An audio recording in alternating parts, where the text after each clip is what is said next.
buenas noches. Así, damos comienzo al tema de hoy. La justicia social, sea cual sea la bandera ideológica, siempre juega una mala pasada. Más allá de que los juicios de valor dependen del sistema de valores de cada uno, el fin no puede justificar los medios, porque los medios empleados determinan la naturaleza del fin en sí mismo. Esto mismo fue lo que ocurrió en el atentado perpetrado por la agrupación Montoneros al comedor de la Policía Federal Argentina en 1976. En pocas palabras, para hacer corta la historia, esta agrupación se encargaba de borrar del mapa a todo aquel que estuviese en contra de la ideología peronista. La agrupación Montoneros estaba liderada por Mario Firmenich, nombre que sin duda ha vuelto a tener resonancia en los diarios digitales de todo el país en los últimos días. Porque la Cámara Federal, el pasado 9 de junio, ordenó reabrir la investigación para que se analice la responsabilidad de la agrupación Montoneros en el atentado que provocó la muerte de 24 personas y 110 heridos en 1976. Lo que se quiere analizar en esta nueva instancia es si el atentado incurrió en la violación de los derechos humanos, y si contaba en ese momento con el apoyo de estados y organizaciones extranjeras. Y la pregunta es, ¿por qué traemos a colación este tema? Porque analizaremos la manera en que la Biblia puede ser interpretada de manera irrelevante por una mente que solo quiere llevar a cabo sus propios planes. ¿Hasta qué extremo puede llegar una persona con tal de defender sus ideales? ¿Cómo hacer razonar a alguien que no está dispuesto a cambiar de opinión? Lo vuelvo a repetir, la justicia social, sea cual sea la bandera ideológica, es injustificable. Más allá de que los juicios de valor dependen del sistema de valores de cada uno, el fin no puede justificar los medios. Pero veamos, ¿qué fue lo que marcó la vida de este hombre? Para armar una organización y defender sus ideales, ¿fue quizás un quiebre social? Mario Firmenich. Muchos pueden odiarlo o tratarlo como un héroe, pero históricamente no se puede ignorar a Firmenich. Firmenich, para muchos, es un asesino. Para otros, acaso un justiciero. Pero para la mayoría de los argentinos, y especialmente para los jóvenes, el odio o el amor a Firmenich es simplemente una tradición oral porque no lo conocen. Creo que Firmenich, el fenómeno de 20 chiquilines que pusieron en jaque al sistema, y por eso el susto y la indignación del sistema que no sabía cómo controlarlos, se produce por el diputado Trucho, por la violencia, por la droga, por la corrupción y sobre todo por la indiferencia. La nación argentina rompió su contrato social cuando nosotros éramos niños. El contrato social, en términos legales, es la Constitución Nacional. La Constitución Nacional es la ley fundamental en la cual una comunidad pacta aquello que tiene de común y aquello que cede. Lo cede como provincia, lo cede como individuo, lo gana como individuo, lo gana como nación. Hay derechos y obligaciones, hay facultades delegadas y facultades no delegadas, hay sectores que permanecen al libre albedrío. La vida privada, por ejemplo, no está sometida al arbitrio de las autoridades, en tanto que no afecte al orden público, etc. Y hay otras facultades que el individuo, los sectores sociales, las provincias, los municipios delegan al contrato social, al resto de la sociedad, y que lo plasma en la Constitución. Nosotros como generación nacimos cuando la mayoría del país votaba una nueva Constitución. Esa nueva Constitución fue legal, me refiero a la del 49, fue legal constitucionalmente, pero, hay que decirlo, no fue pactada, es decir, no tuvo el consenso de la totalidad de la nación. ¿Cuándo usted se da cuenta de todo eso, Firmenich? En la adolescencia. En mi barrio Mi barrio era mayoritariamente peronista, pero también tenía otros chicos del barrio que eran radicales o comunistas. Pero yo de niño, a los 7 años, cuando fue el golpe del 55, viví no como individuo particular, como barrio vivimos la revolución del 55, la contrarrevolución, se le llamaba revolución. La vivimos como un hecho muy, muy carnal, muy directo. No éramos ajenos los chicos de esa edad a lo que pasaba en el país. Sabíamos que bombardearon la Plaza de Mayo, porque sabíamos que había que hacer cola para comprar azúcar o no había manteca, había desabastecimiento de leche, porque había un golpe de Estado. Lo sabíamos cuando íbamos al almacén, lo sabíamos porque lo comentábamos con otros chicos, porque los hijos de los vecinos radicales estaban contentos y los hijos de los vecinos peronistas estaban tristes. Es decir, que esto lo hemos vivido de niños.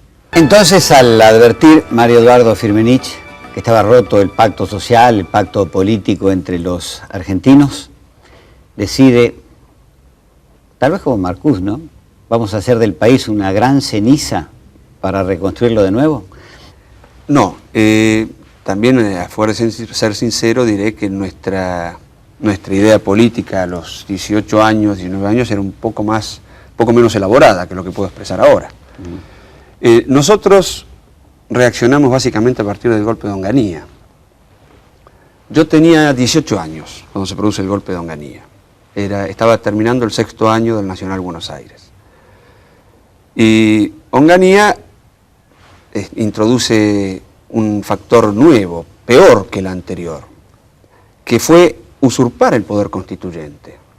Ya ni siquiera se convocó por decreto una constituyente proscriptiva, sino que una junta de comandantes dijo, el poder constituyente es de estas 3 personas. La sociedad argentina, la nación argentina, son 3 personas. Usurparon el poder constituyente. Establecieron un estatuto, le llamaron así, superior a la Constitución. Y además había objetivos pero no plazos, así decían los lemas de aquella época. Es decir, había que esperar que estos señores se les antojara irse. Yo cumplía 18 años, ese año tenía que empezar a pensar cómo votar. No pude votar. Ahí fue cuando conoció a Ramos y a Val Medina. Los conocía de antes en el Nacional Buenos Aires, éramos compañeros en el Nacional Buenos Aires. ¿Y los 3 participaban de esta idea? Sí. ¿Y deciden fundar o crear Montoneros? Así es. Y ahí deciden pasar a la notoriedad o explicar que ustedes existían.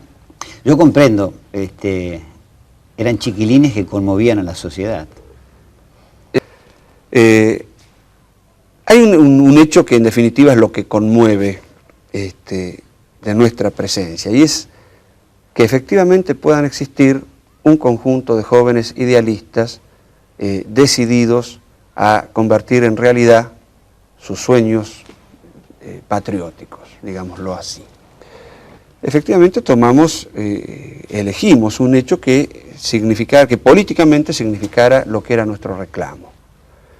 El peronismo estaba proscripto desde hacía 20 años, o algo parecido, esto fue en el año 70, desde el 55, menos, 15 años. La palabra Perón estaba prohibida. Me crié leyendo acerca del tirano prófugo y cosas por el estilo. No se podía decir la palabra Perón, era delito la palabra Perón. ¿Por qué entonces impedir esa existencia? Y esto tiene que ver con el drama del país. Y ese fue nuestro grito, ese fue nuestro reclamo. Está más que claro que este hombre quería llevar hasta las últimas consecuencias sus ideales políticos. La pregunta es, ¿hasta qué punto? ¿Cuál es el valor de una vida cuando se persigue un ideal? ¿Se puede justificar la muerte de una persona? ¿Eran hombres que no tenían una razón particular para seguir viviendo? ¿O se habían creado una situación tan penosa en su existencia, que perderla significaba un alivio para alguien? Son preguntas que uno se hace para tratar de entender una mente enferma de poder, o para demostrar de lo que el hombre es capaz a la hora de cumplir sus propios propósitos. Firmenich, llegó un momento tan terrible, tan sangriento en el país. Yo lo transité como periodista. Tenía que hacer crónicas y notas de hechos diarios de los que ustedes participaban. Yo creo que no era mayoritario el sentimiento de aprobación, es lo que yo creo. Pero había tal confusión de terror que uno nunca sabía, hasta el final, si era Montoneros, FARC, ERP, revolucionarios. Había como 20 organizaciones de este tipo. En principio, ¿cuántos eran ustedes en el momento de mayor reclutamiento? ¿5, 10.000? Depende lo que se considere como pertenencia. En la propia organización Montoneros existían distintos niveles de encuadramiento. Entonces, es variable qué nivel tomemos. Si tomamos toda la columna que iba a un acto, bueno, había decenas de miles. ¿De dónde los reclutaban? ¿Del peronismo? Mayoritariamente sí, porque es decir, los reclutábamos de la juventud peronista. ¿Por qué no me cuenta qué acciones reivindican? Porque a veces se reivindicaban desde dos lados. Cuénteme, por ejemplo, Aramburu es claramente sí, el hecho de Montoneros más notorio. Sí. ¿Lo mataron realmente como dice la revista? No me gusta ahondar en detalles que a la gente eventualmente puedan resultar morbosos o molestos, porque son hechos en sí duros. Pero lo que le puedo decir es lo siguiente. Sobre ese hecho hay una verdad histórica narrada, publicada, que es la de la revista La Causa Peronista, creo que se llamaba. La Causa Peronista. Pero los hechos relatados, independientemente de que las palabras no sean exactas, los hechos relatados sí son exactos. O sea que ustedes lo secuestran a Aramburu, personalizaban en él la ruptura de ese pacto, la ilegalidad, lo juzgan y lo matan. Así, tal cual está relatado. Entonces, después está el episodio dramático. Voy a tratar de no adjetivar de aquí en más, para no manejarme con pasión. Trato de ser uno de esos argentinos que quiere dejar de lado la pasión al mirar para atrás. Está la bomba en el comedor de coordinación federal, donde mueren 27 policías. No lo sé con exactitud. Ese fue un hecho de ustedes. Así es. Ustedes infiltraron un vigilante, un policía, que era montonero. Había un policía que era montonero. Un policía que después es fusilado en el Obelisco. Creo que sí, creo que en el Obelisco. Fue muerto, creo que fue fusilado. Creo que se llamaba Dios. No, Dios era otro muchacho, no era policía. No era policía. Cuando ponen esa bomba dicen que fue un hecho de inteligencia. ¿Qué es una inteligencia, Firmenich? En este caso supongo que el adjetivo está aplicado básicamente a la existencia de un infiltrado, de alguien que está... Nosotros estábamos obviamente enfrentados a la Policía Federal, era un cuerpo militarizado con el cual estábamos enfrentados bélicamente. No, yo estoy hablando de su responsabilidad, Firmenich, frente a 27 cadáveres en un comedor. No tengo la responsabilidad de decir vayan y pongan esa bomba, si eso es lo que usted quiere saber. Sí tengo la responsabilidad... Eran chicos traviesos, entonces. No, de ninguna manera. Sí tengo la responsabilidad de discutir políticamente si enfrentábamos a muerte o no a la Policía Federal. Y el desprendimiento de ese enfrentamiento era que se podía producir una muerte en la esquina, una muerte en un comedor o la muerte del jefe de policía. Efectivamente. O sea, usted condenó a toda la Policía Federal. No, yo no condené a la Policía Federal. ¿Y era enemiga? No, bueno, pero no es una condena, no confundamos los términos. Había en rigor un enfrentamiento bélico. Cuando usted tiene un enfrentamiento bélico, ¿condenó a todos los de la trinchera de enfrente? No los condenó. Ellos tiran para allá, yo tiro para allá. Sí, pero bueno, implícitamente esa es la todos los que no se vistan de azul y sí de blanco bueno, son mis enemigos. Está bien. Esa es mi responsabilidad. Hasta ahí es exactamente mi responsabilidad. Y entiendo que de última es la responsabilidad mayor. En todos los planos de la vida siempre habrá un defensor de lo indefendible, o de lo que considera justo a su propio parecer, y de ser posible utilizará la Biblia como un último recurso a su favor. Tergiversará su contenido, utilizando el porque lo digo yo como único argumento. Yo le pido por favor que me cuente cuál es su ética, para saber cuál es el mecanismo ético que justifica un asesinato. Le adelanto que un asesinato no tiene ningún justificativo ético. Una muerte en otras condiciones es distinta. Es un matiz. No es un que matiz. Lo emplea usted. No es un matiz porque Santo Tomás justifica el tiranicidio. Mi ética, mi moral es la moral cristiana. La recibí en modo natural en la infancia, en mi casa. Mi casa no era una familia de practicantes muy especiales de la vida religiosa, pero una familia de ir de vez en cuando a misa, de que sus hijos sean educados en la cultura cristiana y de vivir la cultura cristiana cotidianamente. ¿Y cuál es el fundamento cristiano para la acción El directa? fundamento cristiano para la acción directa es el derecho de resistencia a la opresión. Es el derecho de resistencia a la opresión. Es que el propio Jesucristo dice: no he venido a traer la paz sino la espada. Es que Santo Tomás dice: es lícito matar al tirano. Firmenich, a mí me Es leían probable. las bienaventuranzas. A mí también, Vamos a un corte, por ¿cómo favor. no? Definitivamente este hombre nunca en su vida leyó las bienaventuranzas, de lo contrario su lema no hubiera sido matar al que piensa diferente. Por otro lado, es definitivamente inconcebible adoptar el Evangelio como ideas revolucionarias, y quien piense así puede llegar a matar, en nombre del Evangelio. El Evangelio y los ideales revolucionarios son dos polos totalmente diferentes. Uno representa el plan de Dios para el hombre y el otro el plan de destrucción creado por el hombre. ¿No le parece un hecho de soberbia arrogarse la justicia y decirle usted, usted y usted? Mire, cuando nosotros reflexionábamos como jovencitos cristianos acerca del camino que emprendíamos, pensábamos lo siguiente. En primer lugar, matar es grave, es un hecho notorio, pero emprender la lucha armada implicaba la eventualidad cierta de matar.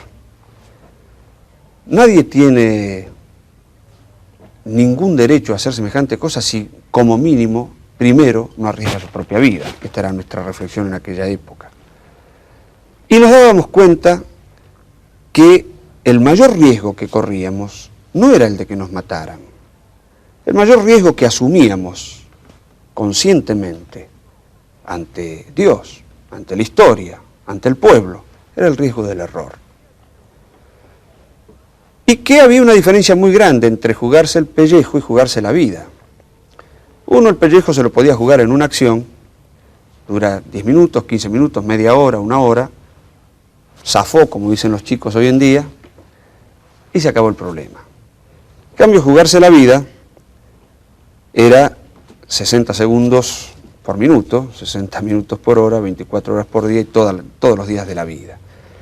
Es decir, emprender una lucha que nos comprometía de tal modo que no teníamos retorno. Sin lugar a dudas, esta entrevista me mareó. Lo más indicado sería quitarle el orgullo de encima a este hombre, no sin antes mostrarle su verdadera condición delante de Dios, la que aparece en Isaías capítulo 1 versículo 6, que dice: de la planta del pie a la cabeza no hay en él nada sano, sino golpes, hinchazón y heridas recientes, que no han sido curadas, ni vendadas, ni suavizadas con aceite. Así es como Dios ve al hombre que no lo conoce. Una pregunta casi por sí o por no. Ustedes cuando hicieron lo de Aramburu y otras cosas más, a las que quisiera referirme, nunca, en algún momento, se arrepintieron, nunca su conciencia cristiana se acostó a dormir y el fantasma de una muerte flotaba. Le diré ¿No que tiene el tiro de gracia prendido en la retina? si se refiere al de Aramburu no lo di yo en particular. Él lo vio, era lo mismo. Está bien, en hecho práctico tampoco lo vi, pero no interesa, porque está relatado. Lo consintió. Lo consentí y lo conozco. Muy bien, el hecho es el siguiente, nosotros no deseamos, nunca deseamos el daño, como el daño mismo para nuestros enemigos. Para decírselo de un modo supraterrenal, no deseamos el infierno para Aramburu. Mucha gente no entendió y hasta nos cuestionó políticamente una frase de aquella época, en el comunicado en que anunciábamos los hechos, que decía que Dios nuestro Señor se apiade de su alma. Y lo decíamos sinceramente como jóvenes cristianos. Y lo he seguido deseando toda mi vida. sobre el alma de don Pedro Eugenio Aramburu y sobre el alma de todos los muertos que hemos tenido. Nuestro objetivo no es, nuestra ambición no es el daño, no es el infierno eterno para nadie. Que Dios los tenga a todos en su santa gloria, pero que no produzcan más daño en esta tierra a los oprimidos. Este ha sido nuestro objetivo. Bien. ¿Pidió también piedad para su propia alma, Firmenich? Sí, por supuesto. Volvemos en un segundo, por favor. En la Biblia, las virtudes de la misericordia, la clemencia y la compasión son mencionadas cientos de veces de varias formas, especialmente al describir la naturaleza de Dios.